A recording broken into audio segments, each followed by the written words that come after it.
everything's gone a long time ago. But is Feng Shui can be accommodated through the Geospatial? Well, I'm not sure it can be or not. I'm not a Feng Shui master. I'm not a Feng Shui master. But if you get the...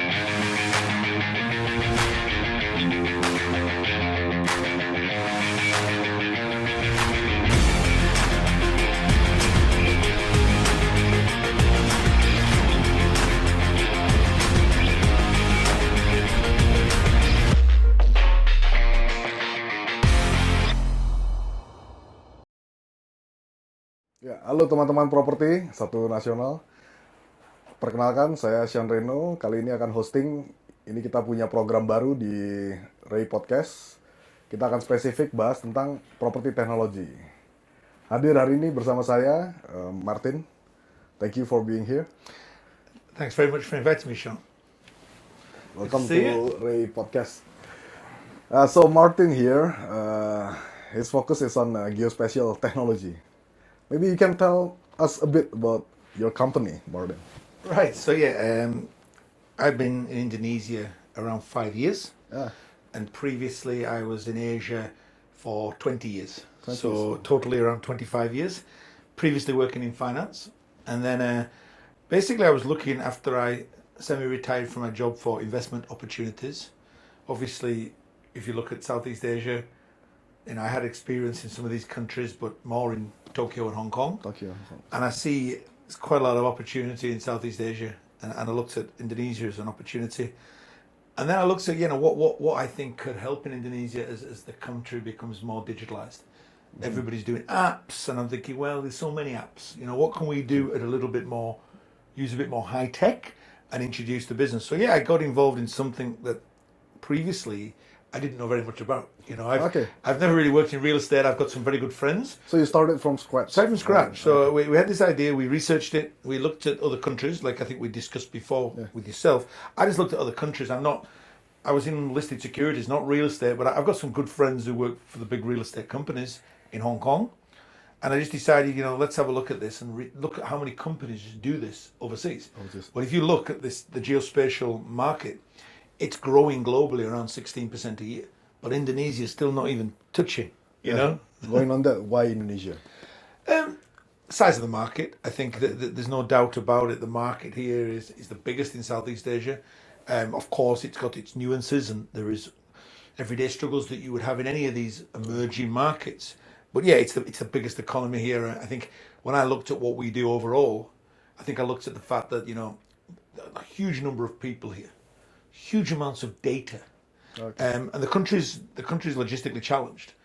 People don't really know what's going on. Sat in Jakarta, what's going on in Solo, for example, right? But Solo still is under Java Island, and we have a nations of islands. Yes. So I think a lot of people who want to expand the business, different kinds of companies, whether it's real estate, whether it's F&B, whether it's FMCG. Even they don't know exactly where to look at in the market, how to analyze things. So I guess we look at ways that all types of companies, so we are industry agnostic, but of course real estate would come in there, where we can actually help companies make better decisions in real estate. So either we can help real estate companies find land bank, etc. Land banks. Or be able to justify cost, the real estate, accessibility and things like that. All the way to working with some of the major BUMN corporations here, where we actually help them decide what to do with their properties. So some of the big BUMN have hundreds of properties not being used efficiently. So we're like, right, what should we use this for? What are the things that in that area they don't have? Let's look at the positive effects in that area, what positively affects this real estate, what negatively affects this real estate, and therefore we can help to price it, we can help to analyze it, and what we can do with the actual asset management of all that. Especially in real estate, if you talk about the real estate context, so many stakeholders involved, right? Of course, yeah. And it's a very complex geo problem, honestly. Of course, it's just something that I guess the issue for us is we are moving where you see a lot of the apps, they're in like a red ocean. There's so many people doing it. When we came to Indonesia, we're the only real people scaled up. So having 150 people working for us, and I remember talking to some of these local oligarchs when I came introducing my product, and people didn't really understand. Yeah. People, I mean, I know you've got a background in this, but a lot of people were like, "What? We didn't use this before. Why would we use this now?" So a lot of it is the education process. I think the closest they get to Geospatial is Google Map. Exactly, and people often ask me, "Is it the same?" And I say, "Well, no, it's not the same. That's just a map. We have the data. We link telco live data. We link BPS data. We do any land planning data. We link any kind of data plus the client's own data. Often the client has data that's disorganized, particularly in the real estate and F&B and government. They have so much data often that's not even being used. Often they could monetize it themselves. There's so much they can do with data. People talk about big data, but how are they visualizing and effectively using that data? In a way, I kind of relate to this because in FIAPSI, we did attend the session in Moscow. And honestly, what they talk about is pretty basic. It's about the data filtration. Yeah. In your perspective, how do you see Indonesian landscape of data? I mean, obviously, there's issues at the moment with data being leaked on a regular basis. Yeah. But effectively, I think with clean data is very important, right? There's a lot of data out there that needs to be clean. So you've got to have a team, and we've got a whole team who clean data. We use AI to clean data, so there isn't like double or all these problems. As the country moves forward, the data will be better, the source will be better, and all aspects should be better. But there is just so much data out there that, in my opinion, could be used more effectively to allow all stakeholders to make better decisions. True. And yeah, I guess that's the essence, data filtration, clarity of the data. And so you can make clear reasoning based on this data, right? Yeah, I think data-driven decision making is the way forward. I think what we've seen, you've seen a lot here in the past, people using Feng Shui and things like this. I mean, people tell you directly, I use Feng Shui, and I'm like, really? And I mean, we haven't, that kind of thing's gone a long time ago. But is Feng Shui can be accommodated through the Geospatial? Well, I'm not sure it can be or not. I'm not a Feng Shui master. I'm not a Feng Shui master. But if you get the algo and all, you can just simply put it probably in could, the system, yeah. right? You probably could, but I think trying to use data-driven decision, and it's new to Indonesia, right? Yeah. If you talk to some of these guys who've been in the market a long time, they'll talk to you about getting a feeling for something. They'll get a feeling for it, and I was like, well, but you can't. I said, at the end of the day, the biggest developers in the world ain't going around getting a feeling for stuff. They're going around analysing, doing proper reports, proper research, looking at your accessibility, looking at your long-term potential growth, looking at all aspects before they make a decision, right? Yeah. And I think as you move forward, you see this what's happening in China. China now is a massive geospatial market when I think 15 years ago they weren't. Effectively, they It's only quite recent, and then they managed to deliver all this. Well, China's amazing. I mean, you think about how quick they're. I mean, I think Indonesia should look and learn from this. How quick their infrastructure has come. You go there in 2005, there was very little. You go there now, the infrastructure is amazing. They've got all the EVs sorted out already. Effectively, everything's organised. They've got so many different brands of their own car now. They have where they never had before. They imported everything. The second biggest geospatial company in the world, Supermap, is from there. He's from there. I mean, so that opened my eyes. I mean, I was looking at geospatial, and then I got invited to, just before COVID, to Beijing, to a conference about geospatial, and that's when I really saw, wow, this can really be used for so many things. But in comparison to China, do you think Indonesia has the it to grow past and beyond? I think every country has the potential. It involves all stakeholders getting involved. There is still issues that slow things down in China slow things down here that don't in China. Yeah. China doesn't have a democracy, right? So the decisions are made 20 years. I was just about to get to that point because big data, we certainly talk about data democratization.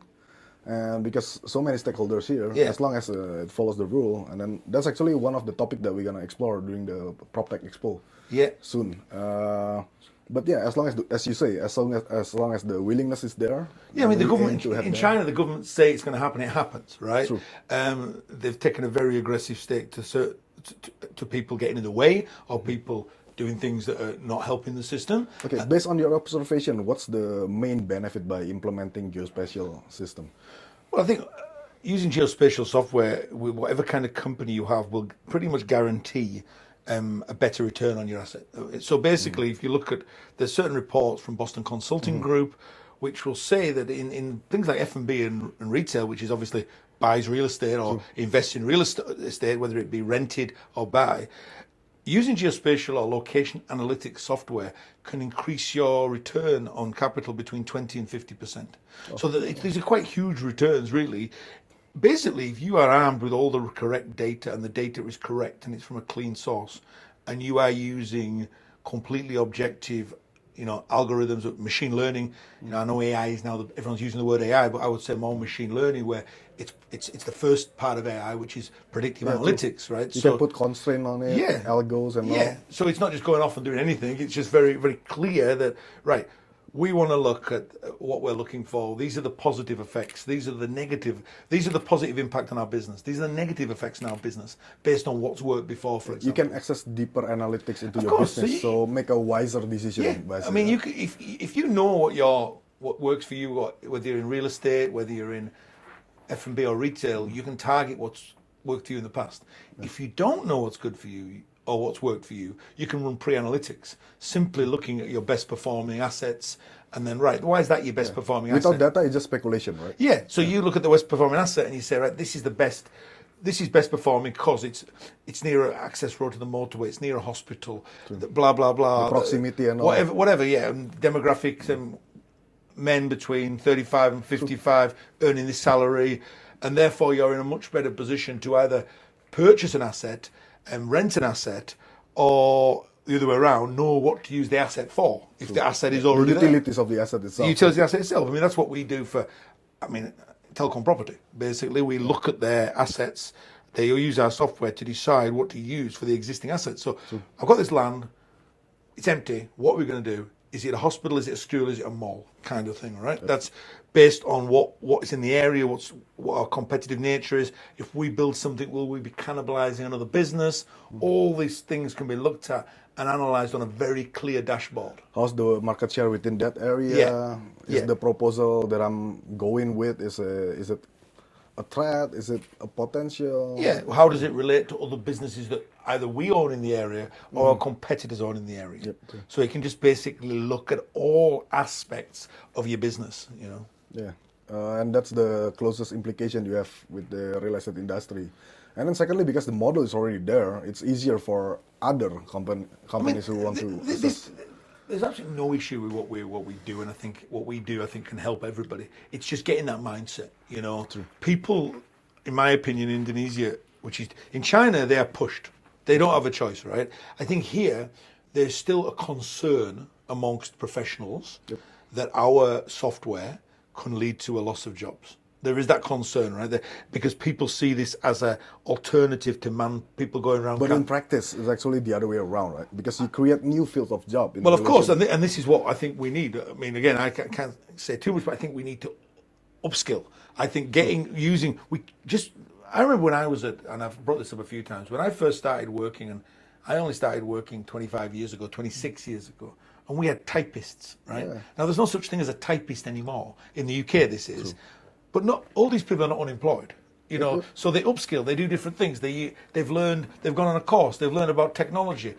Now they're using technology in the workplace. Even you, at your mature age, you still manage to learn how to set up this whole geospatial system. Yeah. Of course, I was already 40 by the time I decided to do this. So see, guys, like there's no age barrier on learning. There's no age barrier, but I think there's a general fear that if we have a system that basically which has all the data and makes all the decisions for us, will I be needed anymore? That seems to be something I come up against quite a lot.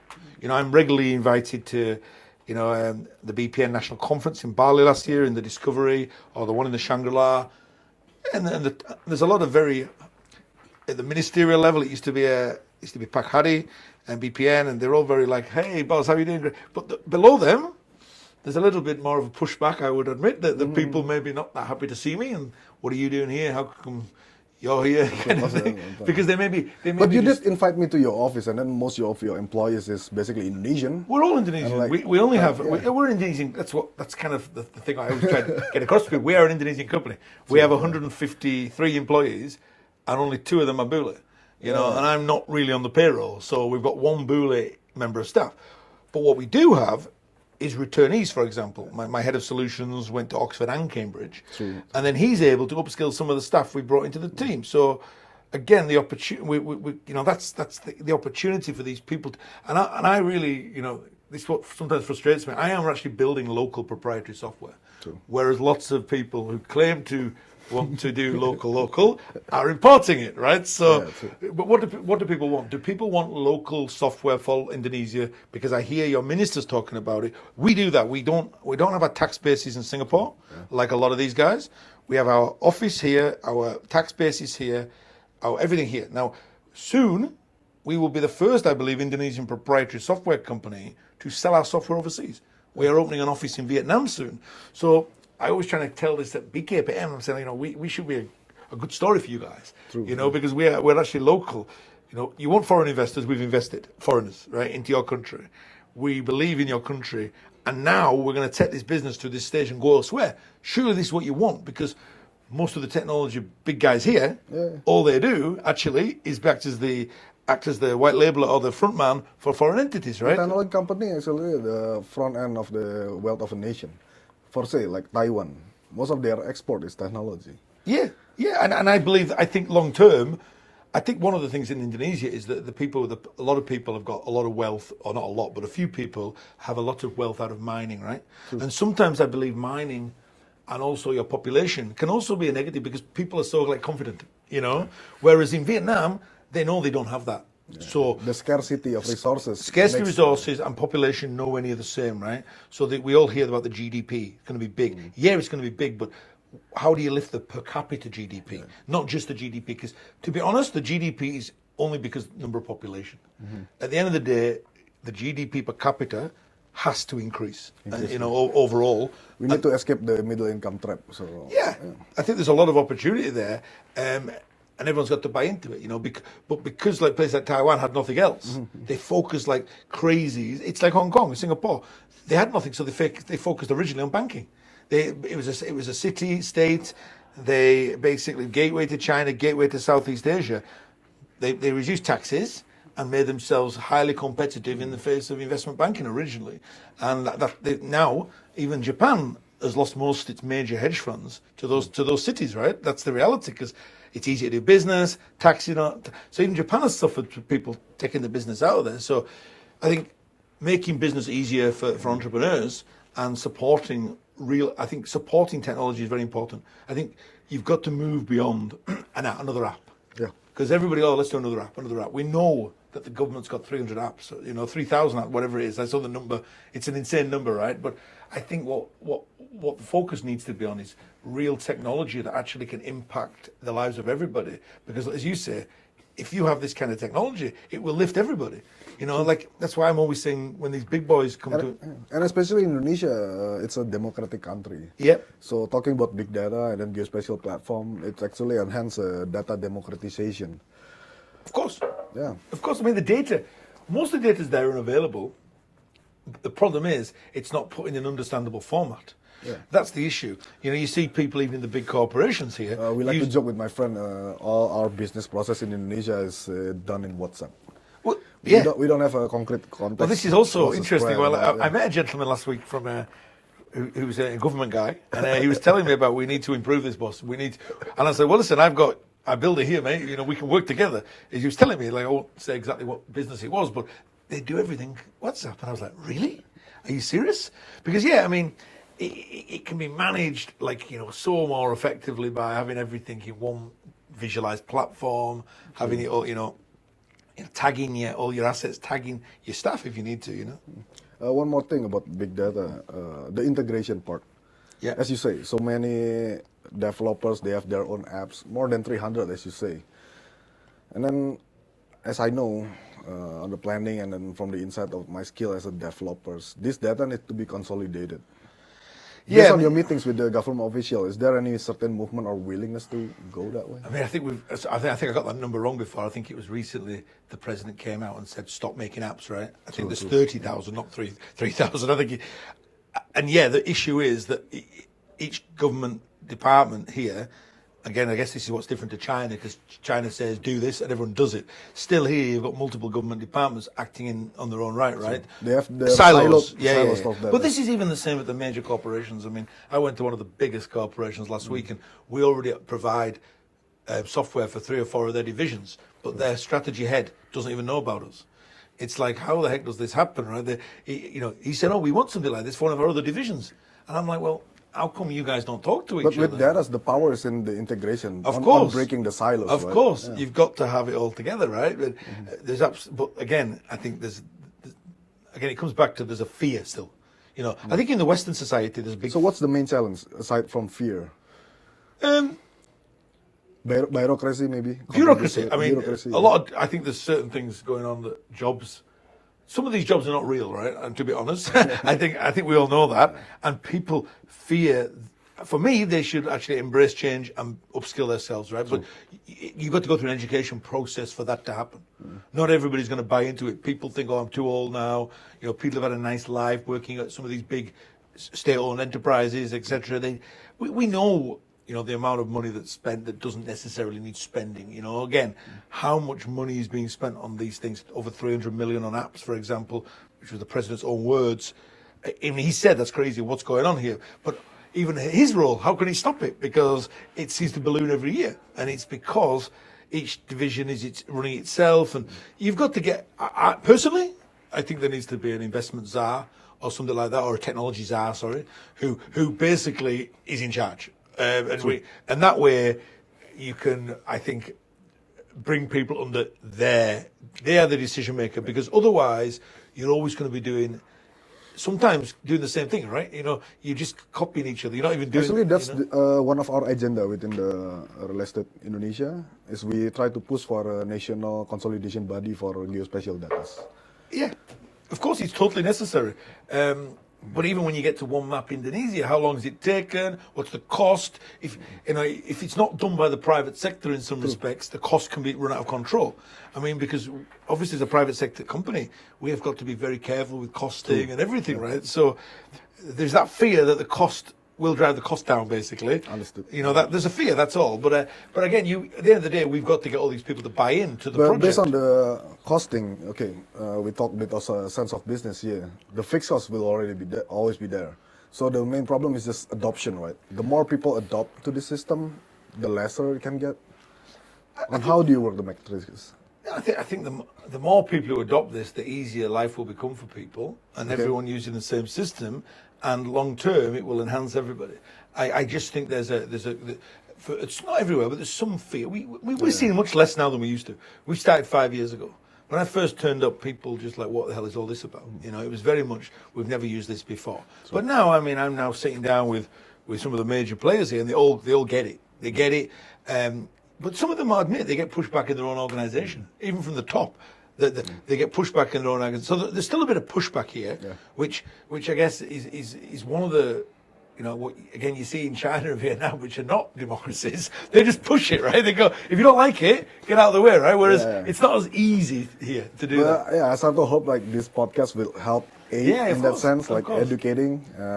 Because at the end of the day, if you're a developer or you're working for a developer, if your company starts being more successful, they'll invest in more money into business and you'll get a better job. And it's all that effect, right? It's not going to be a negative effect on you. I mean, at the end of the day, all countries that move from emerging to first world economies will go through this. True. Everyone, it's been come from the very top, the ministers here, that we don't just want to be an export economy anymore. So if you don't want to be an export economy, you've got to make stuff here. You've got to make your EV cars here. You've got to do all that. Yeah. And you can't just rely on all the foreigners putting all the money up, right? Which has happened in the past.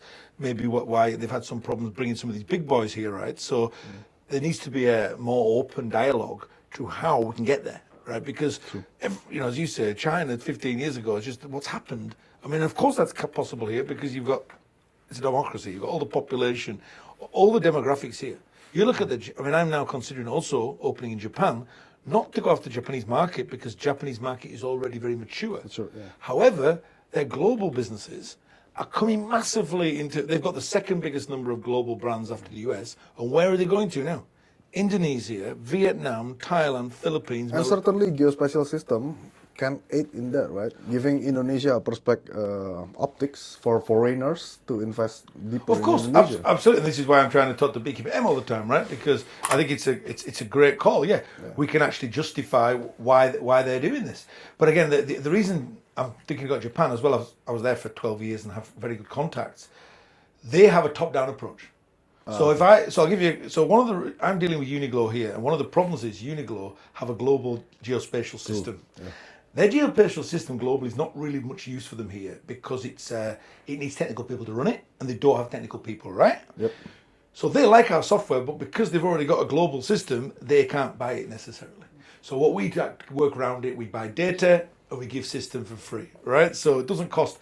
It all works out in the end. However, what this got me thinking is, I'm doing a roadshow talking to all these Japanese global brands who are expanding here, and Vietnam, and Thailand, and things like, because there it's a top-down approach. So all I need is to talk to the strategy head globally, And that's done. and it's done. Here you've still got to get the buy-in from 3 levels, right? You've got to get the buy-in from the top, the middle, and the bottom actually to be successful. You've got to get buy-in from everyone. And that's probably here why they have so many of these conferences where they invite everybody, right? And even based on my personal experience, when we have this conference, all the regulation set is based on abstraction. But by having a geospatial platform, you can take a look specifically within those regions. Of course. And do a deeper analysis. Because, it's all governance and such, it's a geospatial problem, right? Absolutely. I mean, and again, it comes down to there's been too many, as you said, lots of different companies are using foreign software, but they're not integrated to each other. So there's too many not developers as in like software development companies, like what they call system integrator. And they're bringing stuff from China, they're bringing stuff from the US, but it doesn't come together, right? So that can create more problems. So the real one of the reasons that I came here was because this was an issue that was brought up to me by the ex-science minister of Indonesia. That effectively, and I also talked to some existing ministers' families as well, and the discussion came about, Indonesia needs to have its own, and it needs to be like one system. Then it can be used for the betterment of everybody. I think based on the things you say here, people already recognize the importance of it. Yeah. And the benefits of having it. Now, how do you see the Indonesian in the sense of resources? Do we have it for scalability on this geospatial? I could do the whole country now. I've got 150 people. We could do, as I say, One Map Indonesia has been going on for how many years? We've done it already. There is people out there who can do this. And again, this comes back to... And you're now doing also discussion with universities to prepare the future talents. Of course, and that's the way to do it. That's what the big US operators have done and the big Chinese operators have done, and that's what we're planning to do, and something with your friend's organisation as well. And because we want people to leave university, UGM, ITB, UI, we want them to leave university and know what we do and know how to use our software. So when they get their first job out using our software, it's not, oh my God, we've got to use this software, this might affect my job. It's, oh wow, that's the stuff I used at university. This is great for helping this. This. This is what we have to do to get the brand big enough. Because again, Indonesia is not, in my opinion, they need to be more confident in their abilities to build themselves. Because, even if you meet the major players here in tech, they don't actually make anything. And I asked them why they don't make anything. And they said, it's hard here. And I said, well, hang on a minute. I have a foreigner mate with no tech background. I brought in the right people, right? Yes, I brought a CEO from Singapore because he'd done big projects before. But I brought in people, returnees. I brought guys who were super smart. They exist. But, if you keep saying they're not here, we have to import. How are you going to solve the problem? There's got to be a time when you say, no, now we've got to do it. And I think, all this local content rules, we've jumped through hoops to get there and we've got it. But there is still some frustration that, based on the law of Indonesia, we should be getting used for every project because I'm pretty sure we're the only people building it in Tangerang, right? True. So when I find out, we lost out in this tender, I'm thinking, well, how? We the local content, they can't pass that for starters. They have no people here. So there's still that, kind of a tender system which can create a lot of problems for the good guys to get in So sometimes. you tend to right? see it differently, yeah? No, it can slow things down. That's all. What I want is, I believe that it will enhance. Everybody will be enhanced. But I believe it will take a village. So yeah, I think hopefully by having this discussion, people start to become aware of the functionality. I mean, it's all about getting stakeholders involved, right? It's for us. You know, I talk to a lot of the major families here. I talk to a lot of the government officials here, and I mean, of course, I think we get buy-in from a lot of the top people. To be honest, I think there's more pushback at the middle level. You know, I think that's where the fear is more. But yeah, I mean, we're going to see. There's a new government coming in. We're hoping they're going to stick to their local content rules, and I think if anything, they will be stronger than before. I hope there is a strictness on making sure that things are adhered to, because I think overall being able to have your own companies building technology will enhance the country as a whole. Because if you look at any major country in the world, now look at India and China. 15 years ago, no. Now Tata, global company. True, yes. You know, and look at Taiwan's got lots. You know, from mountain bikes, Giant to other stuff. And Geospatial will be the backbone of all this huge operation for sure. Yeah, of course. I mean, and again, to have something which is, you know, when you start looking at geospatial, there's only two major global players.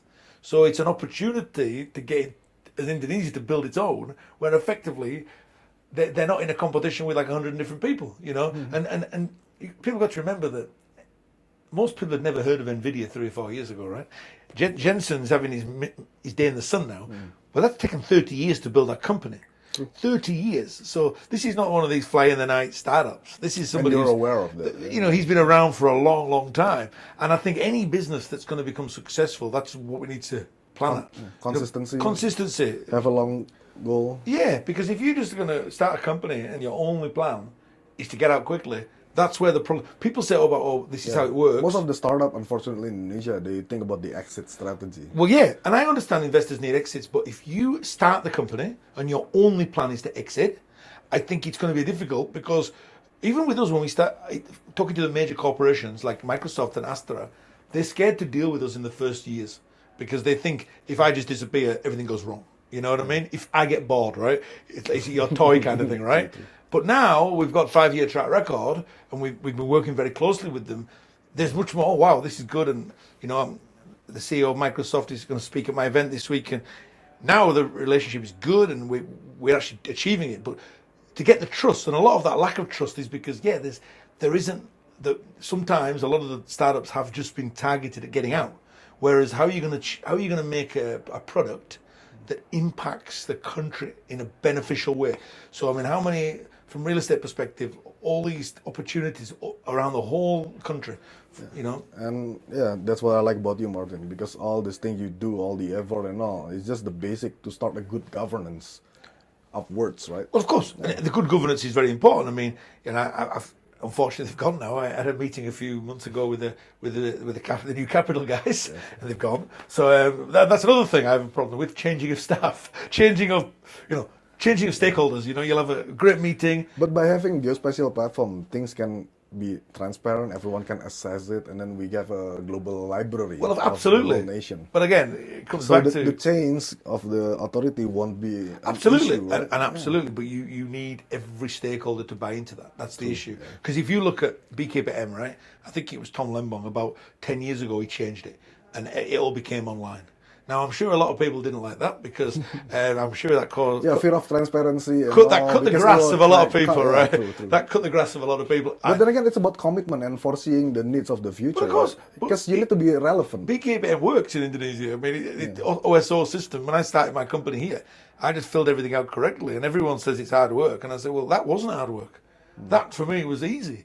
As long as I fulfilled what I was told to fulfill, I had the money, I had going to do this, it wasn't a big challenge, because it was done without, you know, it was done transparent, right? True. So transparency will add huge amounts of potential to the government. But again, the challenge is some people will not want transparency, obviously, you know, and that's in private sector as well. Because if you're running, if you're running business development for a major mall producer or something, and your decision making can be you decide on where the malls go, etc.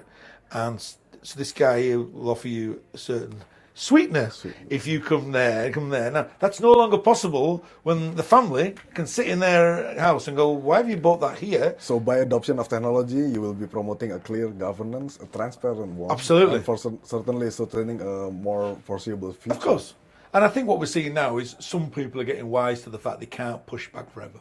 You know, you can't push back forever because at the end of the day, you've got the, you know, you've seen in the last few years, you've seen Malaysia make a change. Yeah. Malaysia now, they had a lot of problems 5 years ago.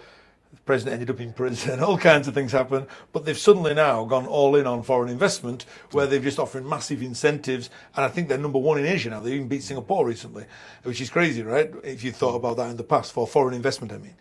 And I recently been to Vietnam as well, and they're now really keen on stuff like this, right? They're very like, we want to make these changes. We've got to deal with this. So you can't ignore it. At the end of the day, you can't have a different system when everybody else is moving. We need forward. To be competitive, at least within the region. You've got to be competitive in the region, and I think, you know, by having all outdated business processes that are not necessary, it's less to be competitive, right? So having full geospatial software to allow all stakeholders to make better decisions for the future of the country, I think can only be a good thing. But there's still some education. There's still getting, you know, we're getting more and more people buying in now, more and more. And I'm really hoping that the new president can, you know, I don't know anything about politics really, but I really hope he can encourage it more. You know, because we have fulfilled all our obligation to do this locally. What we were told to do with, you know, we've had our office inspected, what's local, what's, you know, everything we can.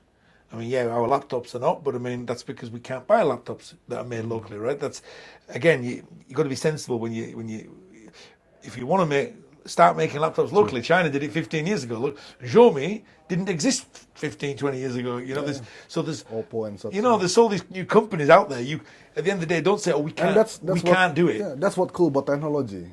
It's always upgrading. It's always new, and we can always get into it. Well, I was living in Hong Kong. I was living in Hong Kong 7 years ago.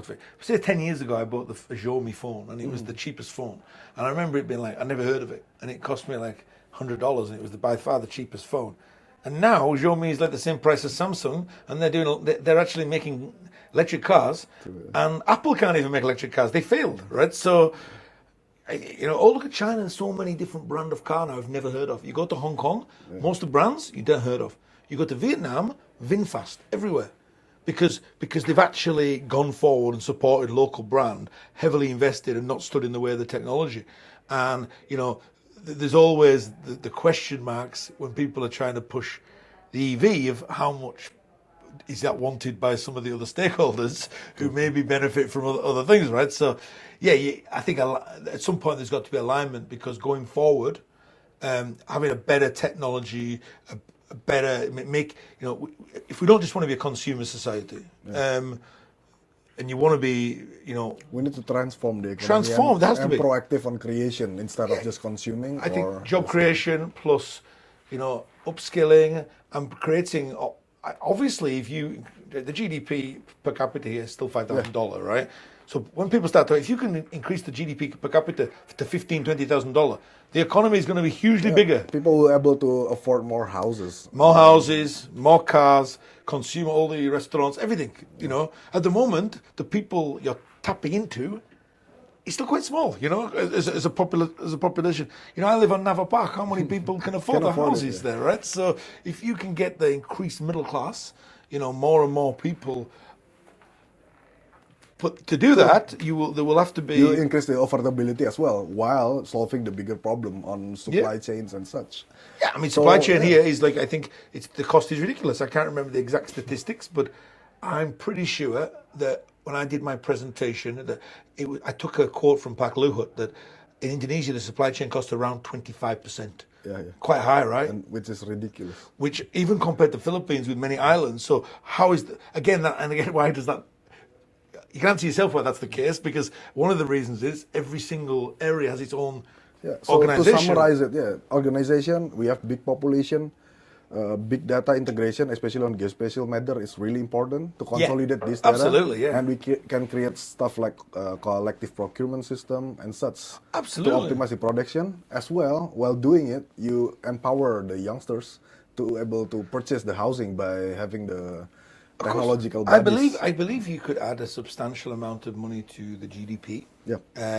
If these things are tackled, and I believe that, as you say, that Indonesia still has all the major demographics in their favour, and using that Leverage. Yeah. But also, you look at people always say, "Oh, we can't do this in Indonesia." I mean, people should come to my office. There's a lot of clever people there. True. There's a lot of kids who are like PhD and stuff. This story that there's nobody clever, I don't know. You see, but a lot. I don't know where it comes from. The idea that we can't do this ourselves. It seems to be But I think you by being here for 5 years and then creating this company functionality, you kind of break that mindset. Of course, I mean, for me, everything. And this is a real inspiration on how you do it. I mean, like if the foreigner like Martyn can do it, setting up and then like assisting with the locals, locals can rise together. Of course, absolutely. I mean, again, And, as I said, I met one of the guys the other week, one of the big tech players, and he was like, "Wow, how do you do that?" And I said, "Mate, you're much richer than me. You can do this." He goes, "It's so hard here." I said, "But have you tried?" It's the willingness. Have you tried? The willingness. Have you tried? Because people look at the fact that it took 2 or 3 years for us to get going, right? Because we built from scratch. And a lot of money involved, but nothing compared to the money that's gone into some startups here. Because B2B, I don't spend money on TikTok advertising. All my money is spent on product. And of course, when you're doing like a geospatial system from scratch, you do not get the correct product market fit, right? So we've had many problems. True. It went wrong and then right. And not everybody has the staying power to do that. And then also... And Geospatial is so big and so detailed. So you need many partners in collaboration to do that, right? Yeah. Yeah. So it's an open opportunity for so many startups to be integrated within the Geospatial. Yeah. It's a non-compete, not high of a competition in the sense. I mean, there isn't. I mean, there's some consultants there who are working with foreign brands, or they're doing some open source, but they tend to be much smaller operations. But when it comes to the big operations, like we've just implemented whole geospatial system for HSO Astra, to run all their 167 dealerships, and I don't think anyone else is capable of doing that, delivering that project, and that opportunity that we can, as I say, I'm talking to some of the big developers as well, and I think there is a real opportunity to use that across different assets. So we're already working with Teknologi Properti, and we've recently taken on another developer, again, who Sans Group. So basically, there's endless opportunities once the willingness is there. But yeah, in the context, how can small developers welcome the geospatial technology? So we've now... will it be through the organization or individually they can access such? I mean, of course, it would be much easier if we did it from an organizational level, right? Because then we're happy to do seminars, webinars. Dealing at group level is always easier, right? This is what I'm trying to implement in. And the strength of Geospatial is within group, the democratization of data. That what makes the platforms powerful, right? And now but we're trying to build up our portfolio at the moment to include people, right? So some developers, you'll be aware, are only in certain cities, right? Yeah. They're not all over the country, right? So in our old software, that was a problem because you had to buy our whole software. So now we are in a position where we can just give you access to one city or access to one area, right? So that's obviously more cost effective for the smaller developer because not everyone's nationwide, right? And we found that before we approached the developers and they said, well, I don't want to buy the whole country, but because... Just the region that I work in, for like a level of a city major or even like a head of province or something. Yeah, because with the previous... when we first started our software, perhaps we didn't think of that. But now our software is now fully modularized, as in what different. So you can buy just the asset management tool, just this tool. So good to know. Actually. It's all modularized now because it was hard. At first, we didn't do that because we didn't really probably have the foresight, or we didn't understand. Because you have the big picture. Yeah, the big picture. But the problem is that the big picture is great for the big boys. But we did have a lot. Even like people like you just have restaurant business in Bali. True. And they don't want to buy software for the country; they just want to buy it for Seminyak or something, right? So now only what relevant to them. Right? Yeah, which I understand. So even some of the big boys, they only want to open in 12 cities over the next 2 years. So therefore, they can access that amount of information from us. So and also the different. I mean, we have multiple modules. We have what we're doing is every time we produce a new software, maybe through the enterprise, we then modularize it. So the idea is there's less and less customization needed. That effectively, oh, you buy that. Yeah, because again, at first, one of the issues I think of most software companies, software as a service, is I think very few people in Southeast Asia have succeeded, only in Singapore really. One of the major issues is over customization. Because you go and see a client, they go, I want that, and you do it because you think it sounds good. Next guy wants that, and that, and it's different, right? So you've got to make a product that suits 99% of people. And we only do customization now if it's a big ticket stuff. Okay. Obviously, we're dealing with big, government. It has to be customized generally, right? But I see, Martyn. I'm glad that you facilitated on this thing and being so thoughtful about it. But I think that, in a sense, summarizes our podcast for now. Yeah. We explored the topics from end to end, how Martyn got here, all the things he do, and the plan for the future. Yeah, I just hope that the adoption is a success here. And we certainly proactively help them. I think it seems to be now. We've got about 40 clients, so it's getting bigger and bigger, and a couple of real estate companies. And yeah, if we, as I say, working with universities, working with organisations like your own, makes it far easier for us to increase the knowledge of what we do and increase the buy-in from everybody. Because I do think all the members of like Real Estate Indonesia will benefit from having, as you say, the democratized data, allowing them to all make better decisions. Okay, thank you, Thanks, Martyn, mate. for being here and enlightening us on the Geospatial matter. Hopefully this is useful for the audience, and terima kasih. Terima kasih.